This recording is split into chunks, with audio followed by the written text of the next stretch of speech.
Welcome to Influential Entrepreneurs, bringing you interviews with elite business leaders and experts, sharing tips and strategies for elevating your business to the next level. Here's your host, Mike Saunders.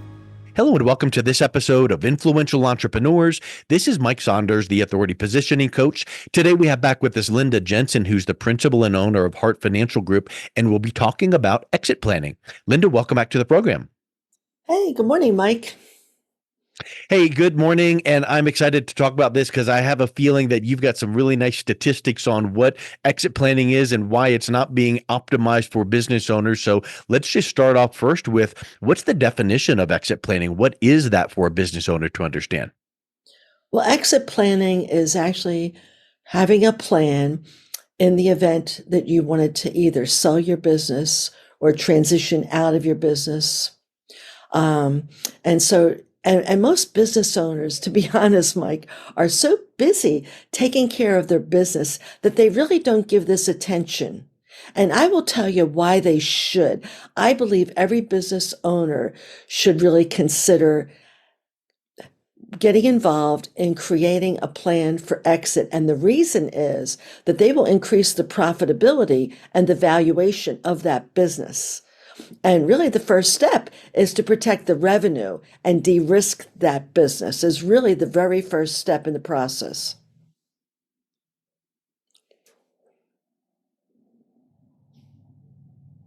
I think that's a huge point that you bring up is you got to start somewhere. And and risk is a big R word that people don't like to think about, but what would risk actually look like as it relates to exit planning? Because exit planning would be, hi, I'm a business owner. I've had my business for 25 years. I'm ready to do something different and retire. So I'm going to put a for sale sign on it and sell it for X. Well, how does risk factor into the decision of wanting to sell the business? Well, usually business owners, I think, are pretty myopic and they may not understand their risk. And so that's why we work as a team. I really think exit planning is a team sport. And so that begins with really getting to know that business and studying the dynamics of it. And I'll give you a couple of examples of risk. One would be a supply chain where you're getting pretty much all of your supplies from one vendor. That can be a large risk. Another risk can be customer concentration, where maybe your really big customers, Walmart or Amazon. And what if that was to go sideways, you see? So that's some of the things that we would evaluate is really looking at the business, pretty high level, and then determining what risks we might be able to uncover. And once you uncover those risks, there's probably going to be several, right? I mean, it's never going to be like, oh, you've got, the one that you just mentioned. There's going to be several. So where do you start? Once you identify that risk, where do you start in working on addressing the first one? Or are you going to start working on several together a little bit? Or do you want to have, full focus on the first one, check that off, and then move to the next? Well, Mike, that's actually a process that we take the business through. And so, that's the first step. And I will tell you, most businesses have absolutely no idea what the value of the business is. Yeah. I mean, we're making assumptions onto what it's worth. And generally, there's a fairly good disconnect between what the business is really worth and the perception of that owner. It reminds me of when you want to sell your car, you go look at the Kelley Blue Book and you go, oh, I want 5,000, but the Kelley Blue Book is showing 2,200. And you're like, look, this car is worth 5,000 to me, but it's only worth what people will pay, but you got to have some sort of a benchmark. So what do you do when you're saying to someone, hey, the first risk is properly or the risk is improperly valuing, putting a price tag on your business? That's a risk because you could have the right buyer come along and it's too high and they move on. What do you do to mitigate that risk? How do you make sure that it's valued the right way? Well, we value it. We have a process to value the business. And then what we're doing is we're educating that owner on increasing the value. And we will compare the value of their business to the best in class of that same type of business in their industry. And then we coach them on how to increase the value of that business, Mike, is another part of the process. And so that they were going to understand where they're at right now and give them targets and processes to increase the value of that business by implementing different aspects, you see, to increase the value. Because probably if it is not valued the right way, you could get a frustrated owner that tries to sell it and it just doesn't go anywhere. And they're thinking, what's wrong with me? And the business never sells. And they just got to put a fire sale sign on things and just move on. And that could have been avoided. It definitely could have been avoided because there's lots of things that can be done to increase that value of the business. And so what we do is we concentrate on increasing the value, increasing the profitability. And what that translates to with the ultimate sale of the business is a higher multiple, you see, so that they're going to get a much higher price for that business. And, some businesses are really ready pretty much, but a lot of businesses aren't. And it can take really maybe 3 to 5 years to try to maximize the value of the business and really get it ready for sale. I'll give you another example. Sometimes business owners will write off, family vacations, or they'll have their daughter who's in college on the payroll and they don't have pristine finances, right? And so sometimes, I know that sounds maybe silly, but it can take a while to clean up just the books and get that business ready for sale. It reminds me when you're describing that of like if you wanted to sell your house, the real estate agent will come out and talk about curb appeal. When you first pull up to the house, let's make sure that the house is painted well and there's good landscaping and the yard is. And then when you walk in, you want that next step to look good. And there's going to be curb appeal for a business. If someone wants to buy it, they want to look at the first thing and the second thing. And then when you start digging in, you want to make sure the books look good. And then you want to make sure that the employees are happy. All of these things are what you're talking about here for, valuation, to make sure that you can put the right price tag on it so that whatever decision you make to exit can be done. Because I think you had mentioned that statistically there's a certain number of businesses that just never sell, even though the owner was trying to sell it, right? Yeah. Well, I would tell you about 83% of businesses are owned by baby boomers, and there's going to be an enormous transition over the next 10 years. Unfortunately, only about 20 to 30% of businesses actually sell. And so, there's lots of issues that could come up. There's lots of issues that we would like to plan for, obviously, and make sure that sale is extremely successful. 100%. So let's just say that when you're thinking about exit or selling, and let's say that the business has been, now you come in and do some sprucing up and the valuation looks good. Is it as simple as just kind of putting a price tag up and saying for sale? What are some of those options for a business owner to consider? Like, well, I might not want to just sell and ride off into the sunset. I might want to have it like a hybrid. What are some of those options? Well, yeah, there's two basic categories. One is inside, which would be, let's say, multi-generational, where you want to be able to sell to your children, or there could be management buyout, if sell to existing partners, or even sell it to your employees. The other type would be outside, where you're going to sell to a third party, maybe private equity, or God forbid that doesn't work. You end up actually having to liquidate the business. And so for intergenerational, lots of times people, about 50% of business owners really want to do that. But in reality, only about 30% are actually able to have that transition go on to their children or their grandkids. Well, it makes me wonder a couple questions, and let's just kind of dive into a couple of these. Inside, selling to children/family that might be either working in the business currently or would be interested in it. What happens if there's no family that is even interested at all in taking over and buying the business? So they might already work there and they're just like, oh no, this is just a paycheck for me. Or what if there's kids or family that aren't working in the business, but when they were given the opportunity, hey, I'm going to retire. What happens if there's just no family then you would default to, okay, now let's look at, would some of the employees want to take it over, right? Exactly. Employees or an outside sale. And there's pros and cons for each one of these, A pro for selling it to the kids, you want to make sure that those child or those children have really worked in the business for a long time, right? So that you've been able to mentor them, that that you can pass that on to them and it's going to be successful. Usually there's a lower cost. Usually you can plan. Usually you're going to have more control and less disruption. And lots of times the kids are highly motivated. But Mike, you're absolutely right. Because of family dynamics, you could have a child who just feels like, I'm not that right person. They're smart Yeah. enough to realize that maybe they don't want to be the owner. And that happens. I actually, my hair salon is a good example. Mom has owned the business. It's a family business. There's one daughter who's really the kingpin. And she would run the business. She doesn't want to own it. Yeah. And so you're exactly right. And then sometimes what happens is there's a lack of funds to be able to, lots of times the parents need to cash out as part of their wealth, right? To continue their lifestyle.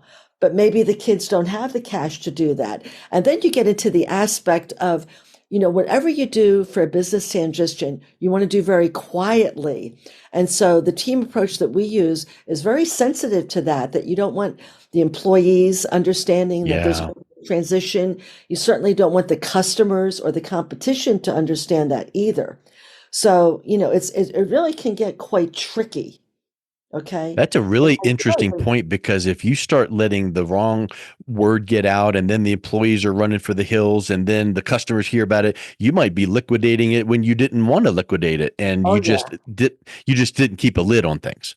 And you absolutely have to have a very quiet process, you see, where, this can be really, you don't want to risk losing key employees, for example, Yeah. and so it can get quite tricky, actually. Well, as you're describing these, inside to children, family employees, or outside to third party, VC kind of a thing, or just I'm done, liquidate it, fire sale it. It makes me wonder, is there some type of a hybrid? Meaning, if I'm the business owner and I go, you know what, I'm ready to throttle back, but I'm not ready to go play golf the rest of my life and sell and take this paycheck and that's it. I would like to work 2 days a week. So can you give me a chunk of money, and then I'm going to come in and work 2 days a week and maybe just pay me a residual few $1,000s a month for being the, emeritus, owner emeritus. What kind of options are that way for hybrid for someone that wants to pull back but not fully retire? Mike, that what you described is extremely common because to have a smooth business transition, lots of times the owner or owners stay on board for even a Yeah, year, give or sure. take, right? To make sure that transition is really very smooth. And sometimes it's they the the sale will give them some cash up front and then there's an earn out. And another thing to think about is something called an ESOP. It's a sale to the employees, and that can be over time also. And that's one where the company uses borrowed funds to acquire the shares from the owners. And the business kind of stays in the family then. And those shares, by the way, are purchased with pre-tax dollars. There's a taxable gain on those ESOP shares that can be deferred. And that ESOP is a really great employee benefit. And that will Hmm. cause basically the employees to act more like owners, you see, where they're taking ownership of that company. But on the other side, it can be more complicated, it can be more expensive. You have to have securities registration, exempt them. And then if an employee leaves, the company is compelled to buy back those shares from that employee that left. And that's a kind of a good option sometimes for what you're describing as a gradual exit. Yeah, and I would suspect too, there's a lot of nuances, obviously, that go into that. But one thing that comes to mind is if all of that is planned for and taken care of, like the business goes, okay, if that employee leaves and I'm compelled to have to buy out the shares, I want to make sure that I've got liquidity or some financial tools to be ready to do that. Great, that's wonderful. But one of the upsides I would suspect is that the pride of ownership. So for instance, when my oldest daughter just bought a house with her husband, well, the pride of ownership is we own our home. Well, what if now these employees are given this opportunity and now they're part owner of this business? The quality of work is going to go up. Maybe Right. the vendor relationships are going to improve. So that business could actually take a tick up for the positive because you've done something like this. And I think that's something that might need to be factored into the exit planning decision, right? In a positive way. And I think personally, I think the smartest managers or owners want to engage their employees anyway, Yeah. because the employees are actually doing the job.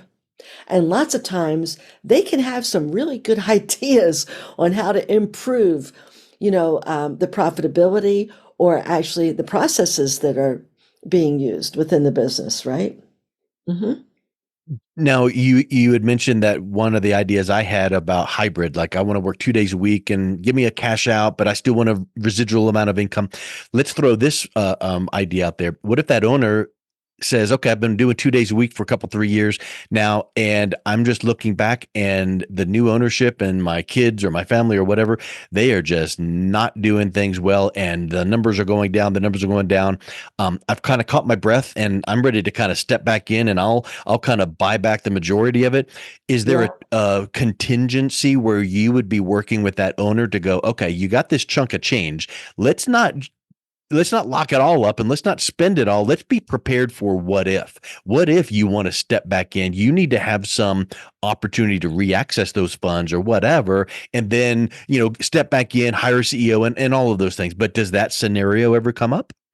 Yeah, that can come up also, Mike. And then, I will tell you too, I think one of the trickiest things is if you have partners, to Yeah. be honest.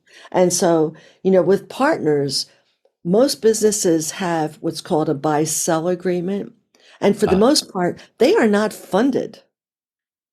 And so, real life happens. Let's say one of the partners dies. Next thing you know, you have the wife, and she's going to be like, look, I got 3 kids to raise. I need money. Where's it going to come from? And, so if those agreements are not really in good shape, that can create problems. And then usually what you want to do is a good sale to the partners, right? So you want to make sure you have a good buy-sell agreement. You want to make sure that that's funded. That can be a really good plan because again, you're going to keep that business, kind of in the family. The partners are very familiar with the business. They've been running the business. That's a lower cost. Sometimes though, for the partners that are selling it, they're going to get a lower sales price. Sometimes there can be kind of discord among the partners. Sometimes the buy-sell agreement will maybe restrict the options of selling it. And lots of times with the partner sale, getting the cash out is even slower, you see. yeah. And, typically most of the wealth for a business owner is tied up in that business. And for them to retire successfully and maintain their lifestyle, they need cash. Where's that cash going to come from, right? Yeah. What you're saying is really lots of times it's an earnout, what I would call an earnout, right? Where you're Sure. going to get some money up front and then you're going to get paid over time through the profits of the business.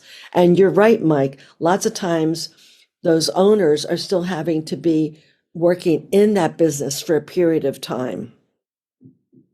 Huge. Well, just like anything that we would talk about regarding business or financial matters or planning, there's never one cookie cutter perfect solution for every single person. It's all depending on your goals and your outcomes and where you are right now. So I think all of these things are just such huge opportunities that you brought up to consider.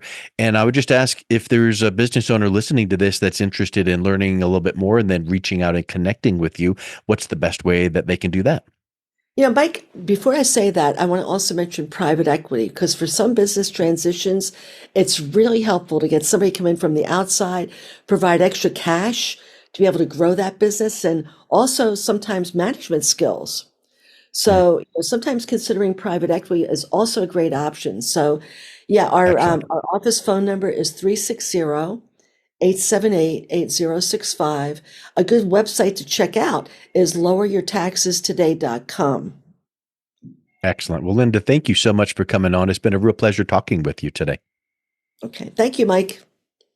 You've been listening to Influential Entrepreneurs with Mike Saunders. To learn more about the resources mentioned on today's show or listen to past episodes, visit www.influentialentrepreneurssradio.com.